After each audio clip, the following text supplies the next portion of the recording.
PCOD ও bulky uterus, যেটা নিয়ে মানুষ চিন্তিত, এবং এর চিকিৎসা ন্যাচুরোপ্যাথির মাধ্যমে কিভাবে সম্ভব?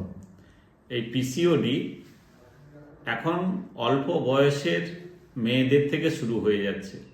আমাদের এখানে 12 বছরের মেয়েও এসছে, তারও পিসিওডি শুরু হয়ে গেছে। পলিসিস্টিক ওভারি ডিজিজ, সিস্ট হয়ে গেছে। এইটা আমাদের এখন বড় বড় মাঠ নেই বাড়ির পাশে, খেলাধুলা করতে পারছে না, স্কিপিং করছে না, বাড়িতে বসে থাকা, মোবাইল দেখা আর ফাস্টফুড খাওয়া। এখান থেকে বেরোতে হবে এবং ন্যাচুরোপ্যাথি চিকিৎসার মাধ্যমে কয়েক দিনের মধ্যে ঠিক করা যায়।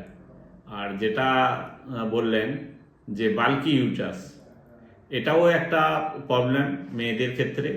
সে বাল্কি ইউটারাসটাও ঠিক করা যায়। হয় ইউটারাসটা বেড়ে যাচ্ছে, আর না হলে ইউটারাসটা নেমে আসছে, তাতে হাঁটা চলা এসবের প্রবলেম হয়। সেটার থেকেও খুব সহজে ঠিক করা যায়, ঠিক হওয়া যায়, ঠিক থাকা যায়।